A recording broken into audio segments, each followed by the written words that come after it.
Swayam Prabha. Digital India. Educated India.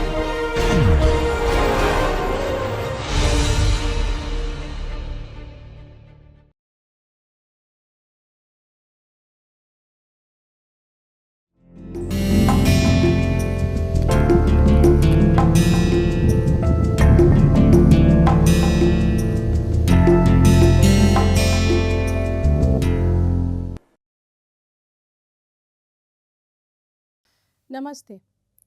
In legal research method and methodology, in today's lecture, we try to understand how to handle the data which has been collected by the researcher through the method of either interview or questionnaire or through the observation method of data collection. In this topic, we will cover data preparation and analysis, qualitative data analysis, quantitative data analysis, editing for removing inconsistencies, heading blank responses, dealing with don't know responses, field editing, coding, pre-coding and post-coding, and then coding open-ended question, then coding rules, appropriateness, exhaustiveness, mutual exclusivity, code book construction, data entry and data analysis. Now, let us begin with data preparation and analysis. What is the meaning of data analysis? In any research, the step of analysis of the data is one of the very crucial tasks, require very proficient knowledge, rather the professional knowledge to handle the data which is collected as per the pre-decided research design. As you know that we already have had a very detailed discussion on that how to prepare the research design of the project. So, it means that how the researcher will interpret the data, how he will analyze the data, the design is already with the researcher. Now, the data is in his hand and he has to be analyze the data, and so he has to be prepare the data and analyze the data. Now, according to Goodewald and Scales, analysis is a process which enter into the research in one form or another form the very beginning.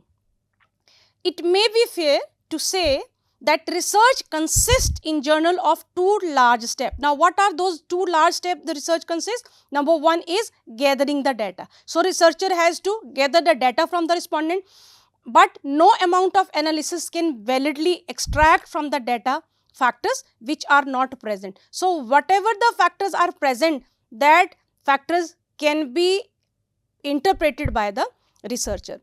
P.S. Kothari also explained the data preparation. He said that the term analysis refer to the computing of certain measures along with the searching of patterns of relationship that exist among the data group.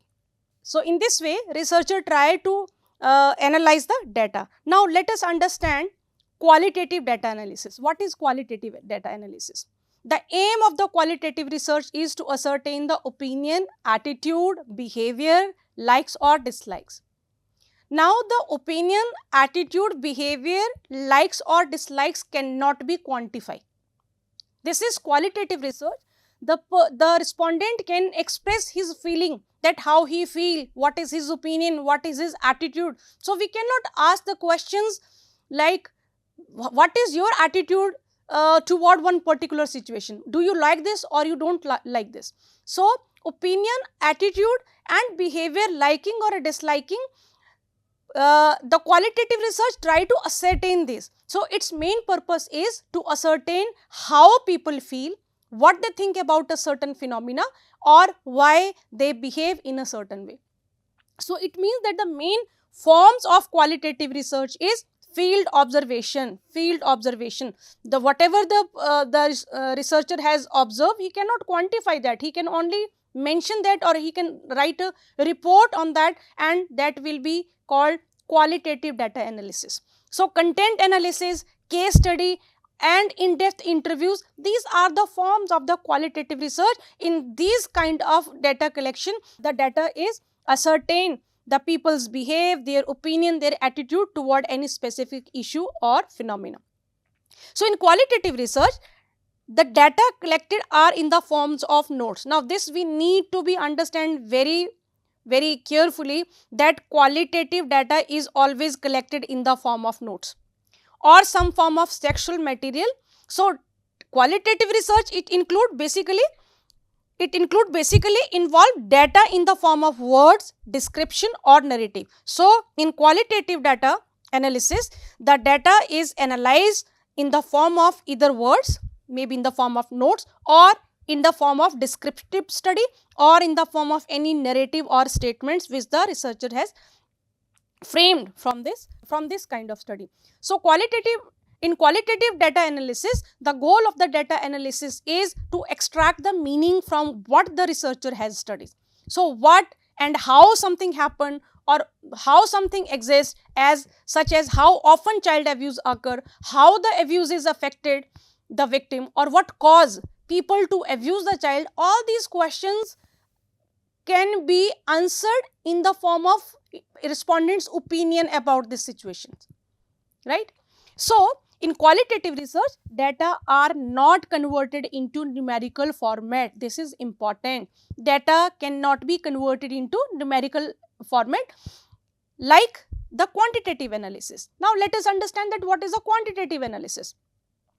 After the questionnaire or the interview responses which has been obtained by the researcher, the next task, which is very tedious task for the researcher, is to prepare the data for analysis.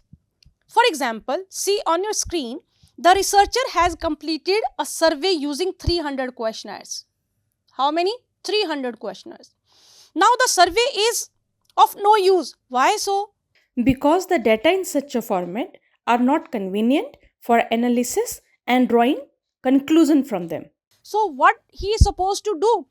After the collection of data, he has to reduce. We often call that data reduction. He has to be reduced the data. How? He has to reduce the data, then he summarize the data, then he again rearrange the data. So firstly, reducing the data, then summarizing the data, reducing the data, then summarizing the data, and then rearranging the data is very, very important after the researcher has completed, or he has received the 300 questionnaire of his research problem. So the collected data, now the researcher has to follow certain steps before the raw data has transformed into information. So before the raw data transformed into the information, there are certain steps which the researcher has to be taken carefully. Then the transformation of data into the information require that this data should be edited. This data should be coded. So after editing and coding, now the data can be transformed into computer, and then by using any other medium, or maybe by using other medium such as using files for storing data, the researcher can come to some conclusion. Now let us understand that what is the editing. See, editing is the process of checking and adjusting the data for omission, legibility and consistency. These are the three ingredients or the main elements of editing, that editing process try to check and adjust data for omission, for legibility and for consistency. So editing actually try to detect any kind of a error and omission, or editing try to correct them where it is needed, and in editing the editing also ensure that certain minimum standard of data quality are maintained. And that's why before giving the interpretation, that editing of a data is one of the very, very important step in the data preparation and analysis. So editing may be needed a wide variety of situations, like editing for the correcting mistakes. Now let us understand that what does it mean, what kind of mistake the editing for correcting mistakes. Researcher may commit a mistake and he record during the interview, and the answer which is obviously impossible, or interviews respondent who is not legible, such as too young to qualify for being interviewed. The editor's job is to look for answers that are incomplete, answers that are shows that question were misunderstood, and answers that do not seem to correct due to some error, and so on. So editing for correcting mistake is very important part of editing, because here the researcher has to be very, very careful to verify that whether the answer is complete or not, whether the answer of the shown question is actually the correct answer, or maybe the question is misunderstood by the respondent, or maybe there is some other error which the researcher see that there is some error or the questions are misunderstood. So such kind of mistakes need to be corrected by the researcher. Now, editing for removing inconsistency. Now, this editing is further for removing the inconsistency. Now, let us understand how. See, answer on a questionnaire may sometimes be inconsistent. How? The respondent, for example, respondent, he might inadvertently not answered whether or not she is married. So, this might be the question which the researcher asked, whether you are married or not. So, she might not answer this question. So, in the column where the researcher asked the number of year married, she might have responded 8 years. But the first question where it was asked whether she is married or not, she has not replied for that question. The next question where it was asked that for how long you have been married to, then she mentioned there for the 8 years. And in the number of children column, she might have marked 2. And for ages of children, she might have answered 4 and 2. Now, the later 3 responses would indicate that respondent is married. So, it is however possible that respondent deliberately omitted responding to the item because she is either widow or she has been separated by divorce, or maybe because of some other reasons. So, this Uma Sekran suggested that in such a case, supplying the omission by treating the answer yes would be introducing a bias in the data. So, according to Uma Sekran, that person, the researcher should not assume that if she answered that she is married for 8 years, or she is having the 2 children, 4 and 2 years old, it means that woman is married, but somehow she forget to mention this. According to Uma Sekran, this will introduce a biasness in the data, because the chances is also there that she is either widow or she has been separated by divorce, or maybe because of some judicial separation she is not living with her husband, and maybe some other reasons. So, there may be many more instances where the answer given by the respondent to one question are not consistent, and those given to the other related questions. Now, for example, we will take one more example, editing for removing inconsistency. For example, respondent's yearly salary may be stated as 24,000 yearly salary per annum. He mentioned that I am getting 24,000. But in occupational column, respondent state his or her occupational status. And what is the occupational status? Respondent mentioned he is the executive vice president in a large company. So, it is understood that if he is the executive vice president in a large company, the annual income will definitely be not 24,000, it will be maybe in lakhs or maybe in crores. So, in this situation, the editing for removing inconsistency is very, very important phase during the time of editing. And then researcher will find it highly unlikely that the answers to both questions could simultaneously be true. That is absolutely right, because it is not possible that the person who is the executive vice president of a company and is getting the salary per annum 24,000 rupees. So, editing for removing inconsistency is again a very, very important phase of editing. Then comes the handling blank responses. Now, what is this handling blank responses? In social research literature, the technical term which is used for unanswered question on otherwise complete questionnaire is termed as non-response. Non-response. I am repeating it again. In social research literature, the technical term which is used for an unanswered question on an otherwise complete questionnaire, it is considered non-response. What does it mean? It means that respondent has answered all the questions, but there might be few questions which he or she has not responded, and then we call that these questions are non-response. No response was given for these questions. So one drawback in the use of questionnaire as a method of information collection is that not all respondents answer every item in the questionnaire.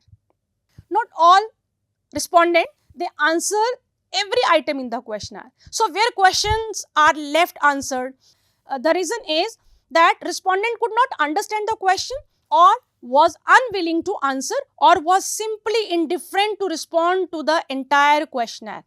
Now this is a very big issue or challenge for the researcher who circulate actually questionnaire, but the respondent either they are not filling the questionnaire, or they simply unwilling to answer the question. They might have answered 3-4 questions and then left rest of the question blanks. So this is a very big challenge. So respondent, they may left 1 or 2 items blank or many. This is possible, or they might not have answered even a one single question.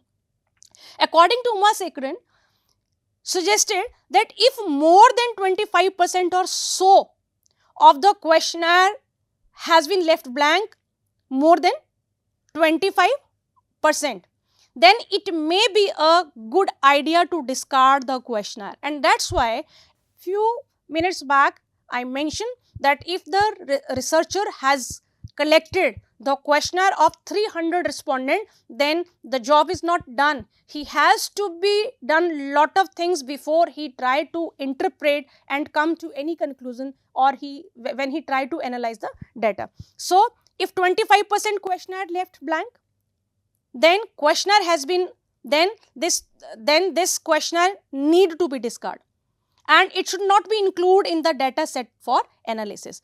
However, if 1 or 2 items are left unanswered in a questionnaire, I mean having roughly 30 or more items, the questionnaire need to be discarded. But if there is the 2 or 3 answers, the questions which the respondent has not answered, then there is no need to discard the questionnaire.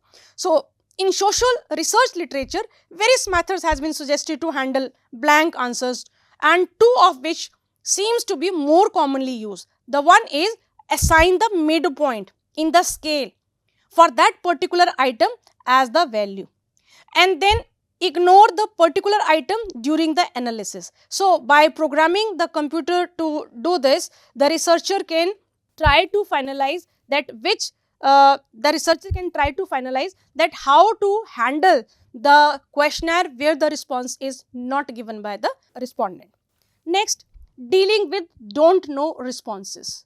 It happens sometime when the questionnaire come back to the researcher, there are so many questions, the answer of those questions has not given by the respondent, and we call them don't know responses. Now what are these don't know responses? These DK or don't know responses are placed into 2 categories. Let us see what are these 2 categories. The first category is fall legitimate decays.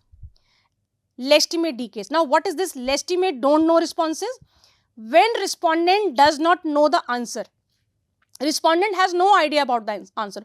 In the first category, fall legitimate don't know responses, when respondent does not know the answer or he has no clear-cut idea or opinion about the matter.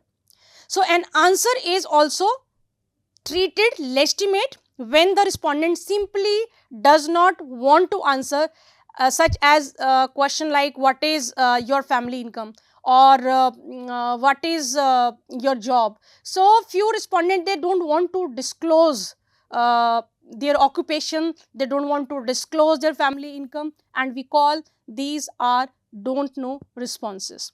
The second category is where don't know reply shows that researcher's failure to get the appropriate answer. Researcher fail to get appropriate answer means that he is not getting the answer as per the question was framed to get the information. So those questions we call that these are the second category of don't know responses. So let us see one example. One example is restated, how often each year do you go to movie? How often each year do you go to movie? Now the respondent, the researcher, he pointed out that in such a question, respondent are being asked to do some calculation about a topic to which they attach the importance, like he has to be recalled that in this particular year, in 2023 or in a 2024, how many time I go to cinema to watch the movie. So these kind of a question are the question where the respondent is not in a position to give the answer, because he is not able to recall, or maybe because of some other reason he don't remember that how many time he went to cinema to watch movie. So there are several ways to deal with don't know responses. If they are just few, they should be ignored and not counted for tabulation purpose. If there are many DK responses, don't know responses, then all legitimate responses should be placed under separate reply category, which is very, very important. Sometime the researcher do this mistake that they want to avoid this responses, don't know responses, they don't want to be take that in the interpretation of data, but they should not do this, because the rationale for the this don't know approach is that it may be useful for researchers to know for the purpose of analysis that on a certain issues some respondents have either no opinion of their own or they are reluctant to express their opinion on this. Then come the field editing. Now, what is this field editing? Field editing, in a simple language, we should understand that field editing is the editing which the researcher do in the field only. So it means that on 24th of January, the researcher has conducted an interview. So the same day after the interview complete, then he compiled the data. So he same day after the interview he edited in the same day as the interview. So researcher when try to edit his work on the same day as the interview, we call this is a field editing. And field study is possible only in the case of interviews and questionnaire that are personally distributed and collected. So it is obviously has no relevance to mail survey field editing. Field editing is only possible when the researcher himself is present, either to conduct an interview or when he is in person, he is giving the questionnaire to the respondent to fill. It is also possible in the group in the group administered questionnaire, where the researcher is giving the questionnaire to the one group and the same day he is also doing editing in that. Data preparation and analysis. The another thing in this topic is in-house editing. What is this in-house editing? In-house editing is referred to editing which is performed by the centralized office staff. We call that this is in-house editing. Social research is often conducted by organizations, departments or companies for which the field work are appointed to carry out the survey. So newspapers or TV organizations, they are example.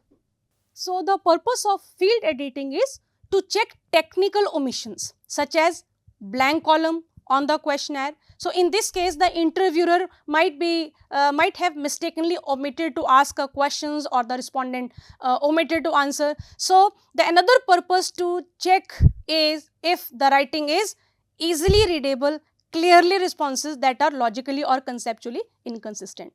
Now let us understand that what is this in-house editing. In-house editing is used to refer editing job which is performed by the centralized office staff. In social research are often conducted by the organizations, departments or companies for which the field work are appointed to carry out surveys. Newspapers or TV organization, for example, they have to engage a large number of staff to conduct opinion poll on social, political and economical issues. The data which is collected by the staff, now this data is edited by the central office staff, and then they try to construct some analysis on the basis of the data. So the term in-house editing, it also applied to an academic studies also, where the several persons they are engaged in gathering the data and then editing function is also done. So when the study has been completed, then we can say the in-house editing start. In-house editing start. Now let us see what is coding. So till now researcher has almost done all his work. After the collection of data, he has did editing and now the editing work is complete. Now he has to do the coding of the data. Now let us understand that what is the coding. Coding is the method of assigning numbers. This is coding is assigning numbers or other symbols such as letter or words, but researcher should always use numbers, not words, not letters, so that responses can be grouped into a limited number or classes or categories. Now the number or symbols assigned to answer is called code. Number or symbol which are assigned to answer called code. For example, in a research, the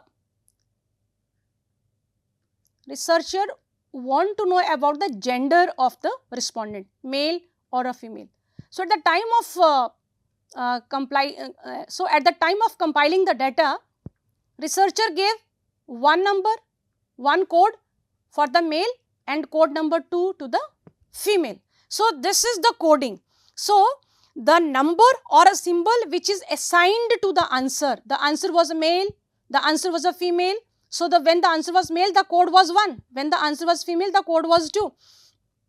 Then we call this is a code. So the plan by which researcher organize responses for the purpose of analysis, it is called coding scheme. It is called coding scheme. The example I just gave you there, that if the researcher in his research try to identify one's gender, researcher use code either M or F or 1 or 2. You can see I use the code 1 or 2 because then it will be easy for me to quantify, to bring the data in percentage, that male were 60%, females were 40%.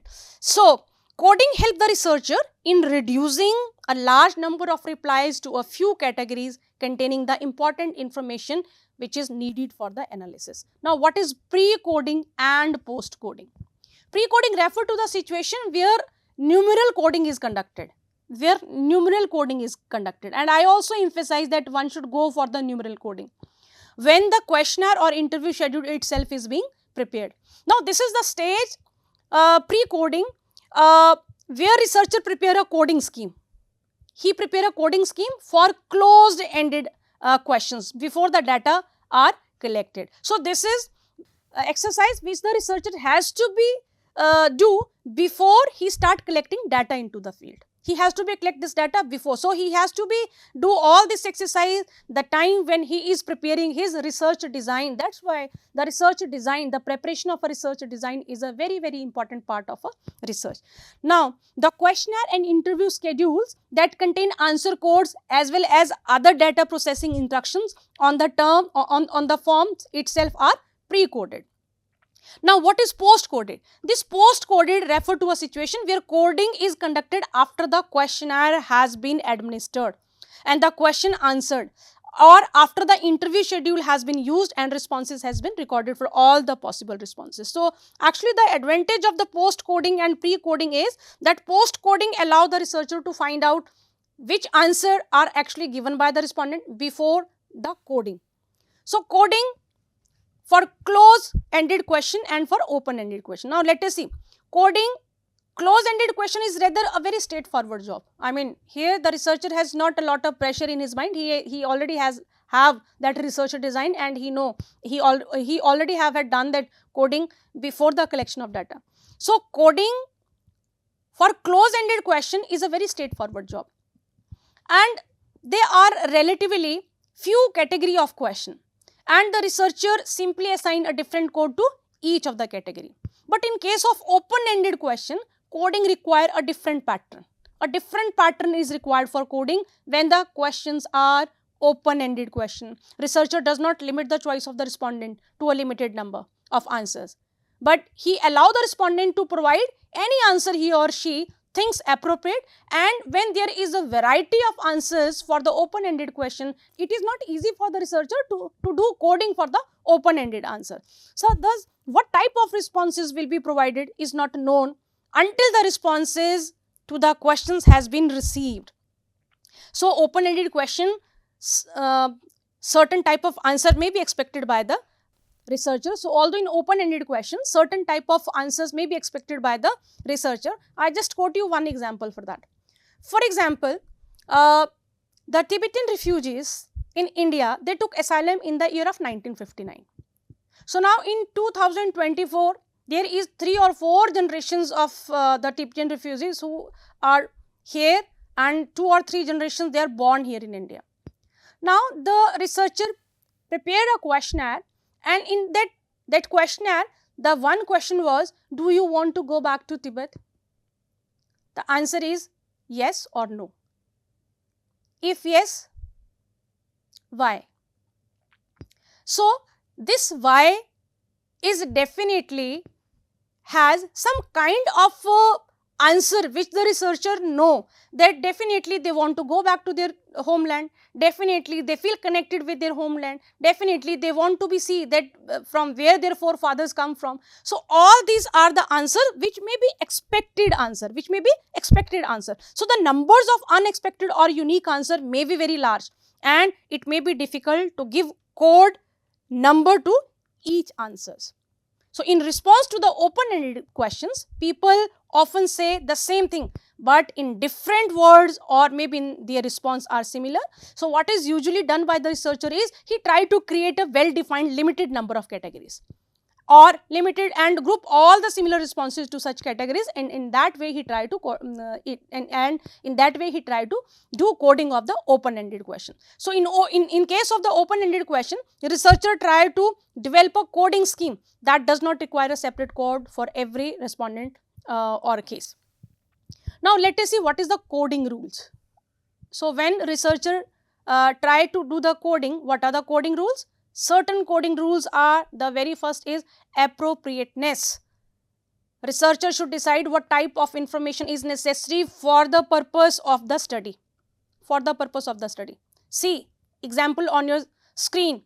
For example, age, income of respondent are found unnecessary in view of nature of the data needed. So it means that for the findings, the age and income is not important to know.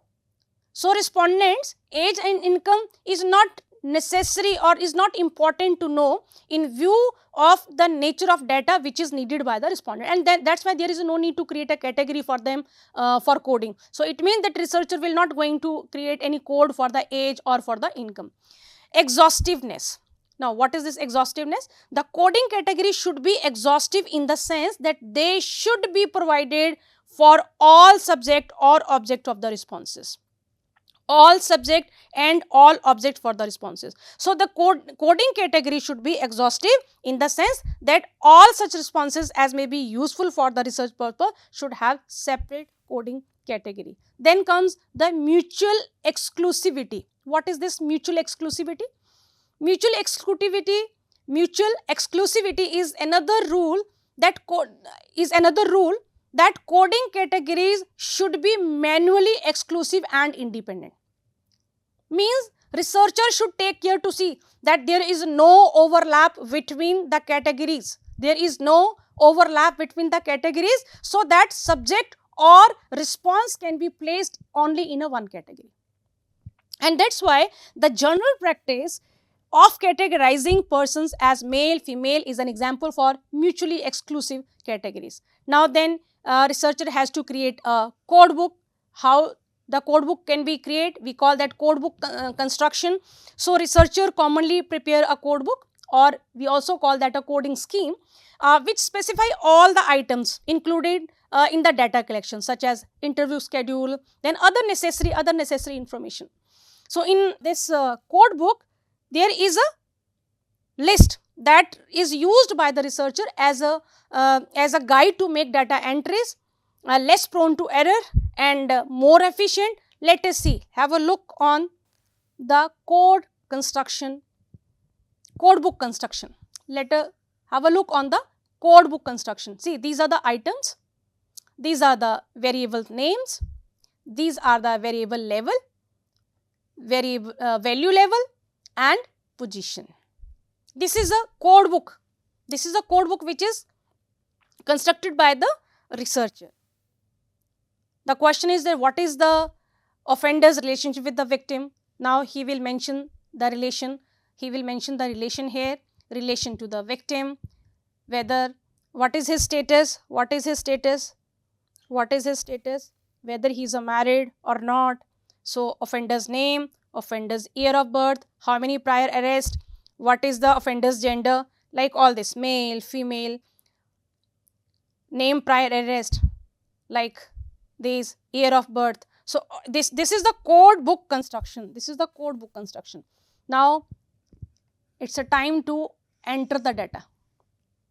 So, after the coding process is complete, the next step is to enter the coded information into the computer and store it on a disk. So, this information record is known as a computer file or a data file. So, when the use of computer was not as common as it is now, data files were prepared on a sheet of a paper, and the easy availability of computers has made it possible to store data very easily, timely, and which can be viewed on the monitor. Then data can be arranged, it can be rearranged, it can laterally be also edited wherever it is necessary. So, several options exist when the data is entered manually. Often data are taken from the questionnaire, interview, schedule or any other data record and coded onto the pages. They are known as the transfer sheet. So, when data taken from the questionnaire, interview, schedules or from any other records, we call that they are the transfer sheet. If that data is on the pages, we call that it is a transfer sheet. So, these sheets which look much like a graph paper, they consist of the numbered row, the column rows. I just give you a look of the code book. This is how the code book look like. And then a very important phase of the data analysis come. When the raw data responses which are based on the interview or the questionnaire, now they are collected, edited, coded and then entered into the computer. They are ready for analysis. Now, analysis is the process of examining, summarizing and drawing conclusion from the information which the researcher has collected from his research. So, whether it is a legal research that involve the use of social research methods or data collection such as interview, questionnaire, it is a social study. The main objective of researcher is to ascertain whether hypothesis or research question framed earlier in the research design have been verified, and in general what are the findings of this research based on the data which he has collected. So, now this is a stage where the researcher try to verify the data with the statements or the hypothesis he has made at the time when he prepared the research design. So, for example, in law faculty and in colleges, perhaps except perhaps in some social research institutions, courses on statistics are unknown. So, in social legal research, the law students, they are not well acquainted with the statistical tools to apply for the data analysis, and because the law students, they are not familiar, because the data which is used by them, the majority the data they use, that is the secondary data. So, for the social legal research, or when the researcher use the survey method, only then the data is interpreted with the statistical tool. So, the data is also interpreted, data analysis done. Now, how to write social research report. So, when a social study has been conducted, the next important task for the researcher is to write a report. Report writing is also a very important, very interesting task, because the purpose of a research report is to tell the reader what the researcher has learned and what he has found. What he has learned, what he has found, and research report, this generally contain what? Now, what is the part of this research report? Findings, analysis of the findings, interpretation, conclusion, and sometimes the research report also recommend some suggestions. So, sometimes the recommendation is also the part of the research report. So, a report can be short, it can be long, it is definitely depend on how small or large the study is. So, research report, whether short or long, they have a set of basic components which are briefly outlined here. Title should be expressed in such a way that the reader can easily assess what is the nature of the study. So, the title of the study should be very brief, simple to understand, and the words which used to frame the title should be very precise and it should be understood by the reader. So, whosoever see the title of this research report or the title of the research, he must understand that what the research is about. Second is abstract. So, after title there comes abstract. So, abstract is a summary of the report of abstract is a summary version of the study report. Abstract is a summary version of the report of the study and it is traditionally written after the study is completed. So, researcher should include only the essential information in the abstract, and in the abstract he mentioned what is the purpose of the research, what are the methods used in the study. Abstract only consists 150 words, but in some cases it also consists 200 or maybe 250 words. Now, table of contents. This is a content table where the researcher suggests that ordinary any report. Now, the table of contents. Now, the table of contents. Table of contents, it includes tables, charts, other exhibits, and it should be listed after the table of content in a separate table of illustration. So, writers on social research suggest that ordinarily any report that contains several sections should have a table of contents, So, report should include table, charts or other exhibits. They should be listed after the table of content in a separate table or of illustration. Literature review. We already have had a very detailed discussion on the literature review. So, the purpose of literature review in a report is to make clear the theoretical context of the problem which is studied by the researcher and how it has been studied by the others, where the research gap is, what are the flaws which the researcher is addressing in his or her research. So, literature review should justify the current research through what is already been written, what is not written about the topic. Then the methods.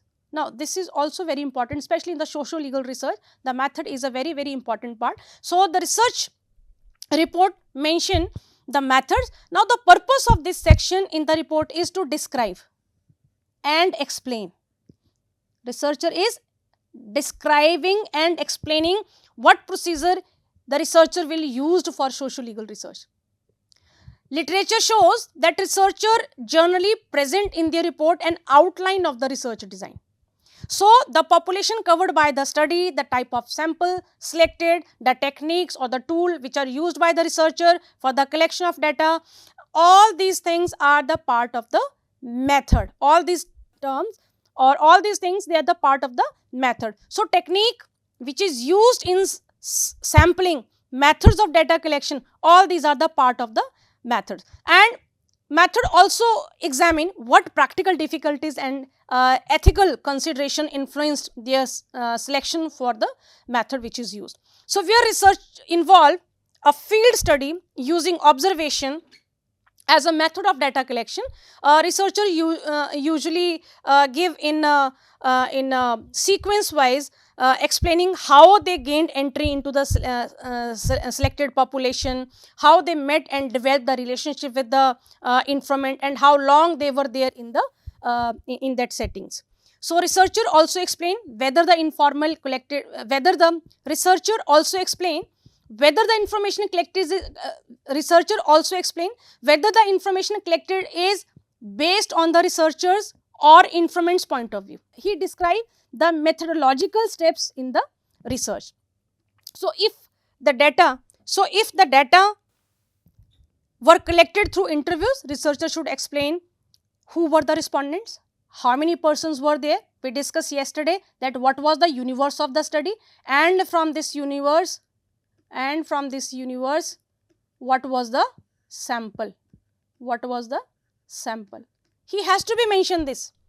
So, if it was interview, then how many persons were interviewed, what was the basis of selection of the person to be interviewed. And if the study involved the mail survey, then researcher should explain how many people returned the questionnaire, how many of them they did not respond back. So if the sample of respondents were divided into group, then it should be explained each group was selected on the basis of certain characteristics, or maybe their gender, maybe on the basis of their caste, maybe on the basis of their age, maybe on the basis of the other possible format.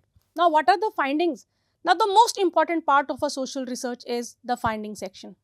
Finding provide the answer to the problem or questions or the hypothesis which is raised earlier in the research design. Now, this is the time to see whether the statement or the hypothesis is approved or it is disapproved after the interpretation of data, after the analysis of data.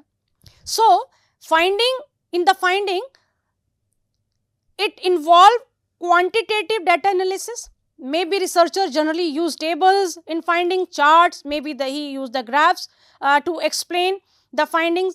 So, the use of too many tables, figures should be avoided in findings. It should not be used, because quantitative data are presented as simple as possible to facilitate the better understanding of the results. And that is why the many number of charts, too many number of graphs, they create a kind of a confusion which should not be there. Any person who go through this research report must understand in a very easy way what are the findings of the research. So, if the project involved qualitative analysis, yes, then researcher usually present summary, statement or generalized, supported by the illustrations, maybe from the interviews, maybe from the field notes, maybe from the observation, concrete observation or significant event. So, that data in such studies are not usually presented in numbers. In which studies? In qualitative studies.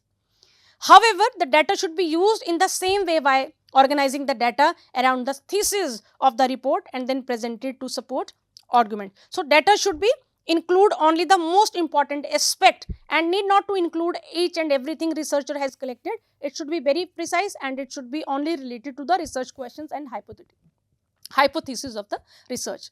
Now, summary and conclusion. Summary and conclusion is the part of the research report where a brief restatement which outline the problem or research questions and the procedure, the major findings, the major conclusion which is drawn by the researcher has been mentioned in the summary and conclusion. So, conclusion represent the inferences drawn from the main findings of the research, and recommendations are in the nature of suggestions for the further study or maybe for the further action, maybe for the policy makings. And in simple descriptive study, a summary is considered enough to complete the report, because in such research conclusion and recommendation may not be required. Now, references. What is references? References is the all book article references which are cited in the text of the research. It should be listed at the end of the report and under the heading of references, and it should be arranged in alphabetically order. So, in social sciences, the format of in social sciences, the format of citation of book, article or other work is in some way different than that the mode followed in the field of law. What is this appendix? Appendix is, it is often used to include a copy of the questionnaire, if used, an interview schedule, if used by the researcher, and a coding scheme if followed. So, sometime an appendix is used to show the pattern of sampling which is used or some other details like the set of the questionnaires, then the schedule, interview schedule, they are attached, we call them an appendix, so that it will help the reader to understand that what kind of questions were framed in the questionnaire, and with the help of the data which is there in the research, the researcher or the reader will understand that how the data was collected and what was the relevance of the questions which has been asked in the research questionnaires. Thank you.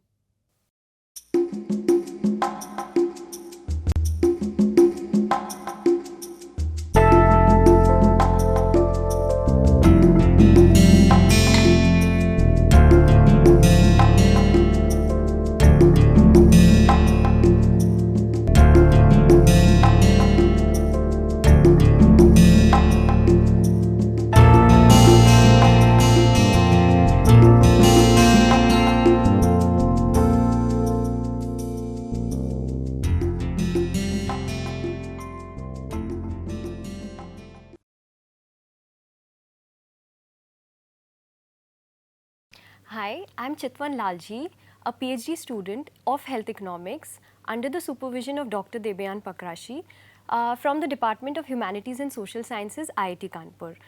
In one of my essays, I'm interested in understanding the relationship between consumption of fruits and vegetables and various health indicators. Health indicators, both subjective and objective health indicators like mental health, self-assessed health, various measures of blood pressure and various measures of cholesterol.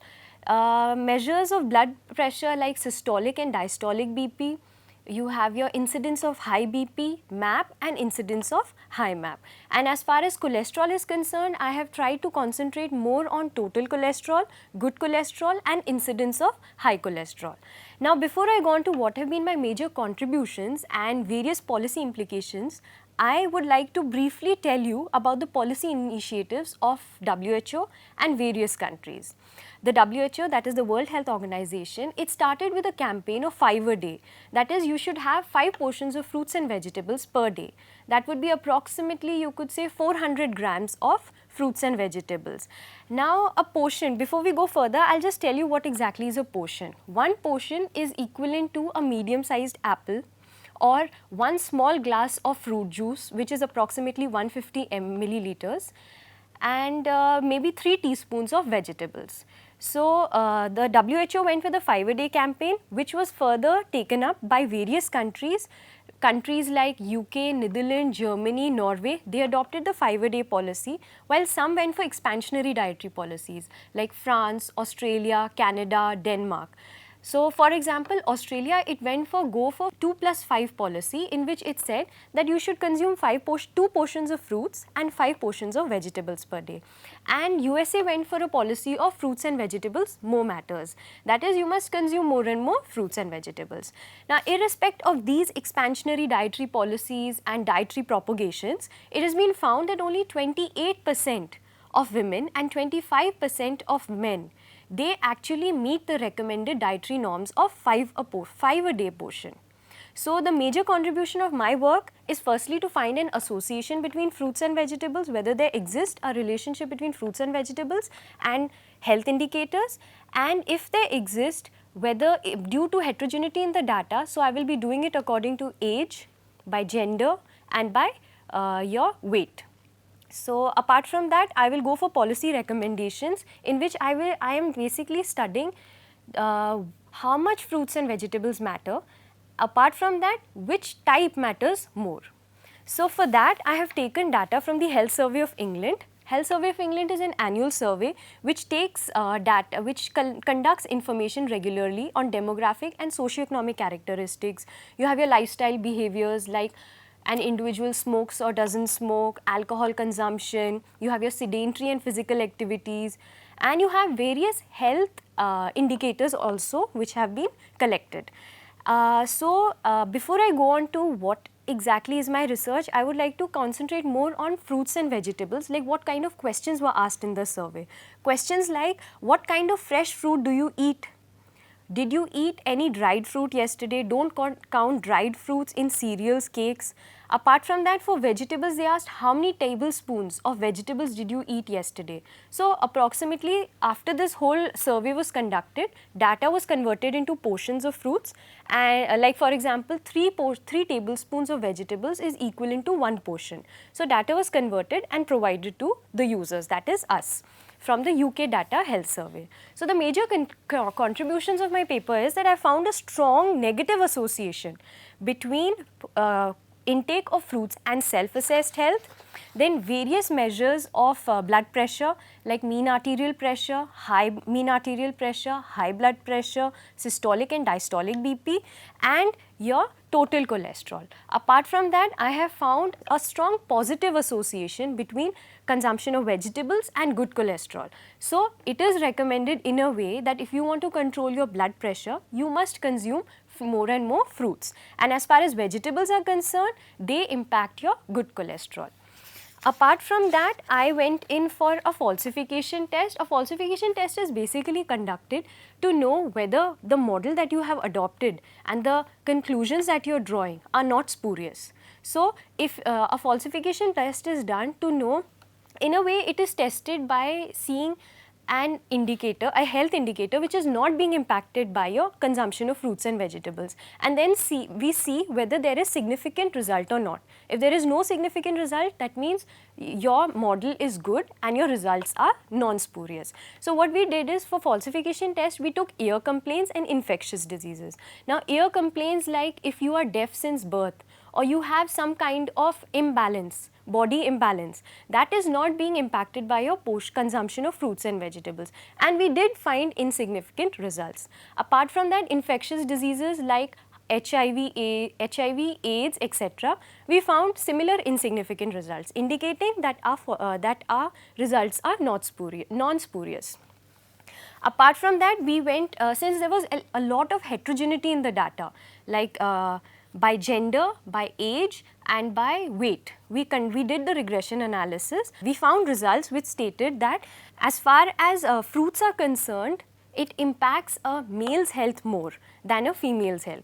So it is basically said a man should consume more fruits to impact his health, whereas as far as vegetables are concerned, they impact a women's health more. But this has been only seen as far as cholesterol is concerned, the various measures of cholesterol like total cholesterol, good cholesterol and your incidence of getting high cholesterol.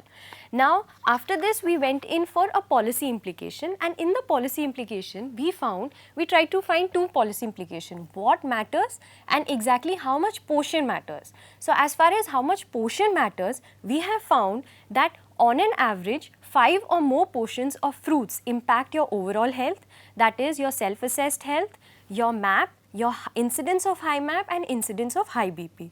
But if you want to have a good mental health, so you can optimize your mental health by consuming 3 or 4 portions of fruits as well. And similarly, as far as self-assessed health and total cholesterol is concerned, an individual must consume 4 to 5 portions to optimally have the impact of consumption of fruits. Apart from that, vegetables have had a very little impact on your health. It only impacts your incidence of getting high MAP and high BP, and it's seen that only it impacts when you consume 5 or more portions of fruits. So an optimum consumption of 5 or more portions of fruits and vegetables are recommended, but fruits have a more impact on your overall health, on various measures like self-assessed health, mental health, your various measures of blood pressure and various cholesterol levels. Another thing that we find is which type of fruit matters. It has been seen that all size fruits, they impact your self-assessed health, your systolic and diastolic blood pressure, your mean arterial pressure, your high BP and incidence of getting high MAP and high cholesterol.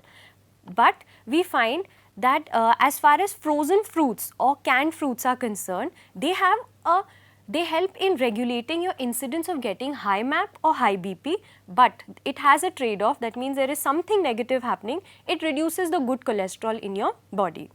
Apart from this, if you have an incidence of getting high cholesterol, it is recommended that you must consume fruit juices, because it has a impact in reducing your probability of getting high cholesterol. And dried fruits, they impact your self-assessed health. As far as vegetables are concerned, very little impact has been seen. It has only been seen in case of portion of salads and its association with self-assessed health. Another thing that they have seen is vegetables in composite, they have an association with good cholesterol. So overall, my research basically says that there is an association between consumption of fruits and vegetables and various health indicators. And it is highly recommended that an individual, in order to be healthy, must consume 5 or more portions of fruits and 5 or more portions of vegetables per day. But fruits have a more impact on your overall health. Apart from that, all size fruits, they have a better impact on your overall health, your mental health, various measures of blood pressure and cholesterol. So, thank you.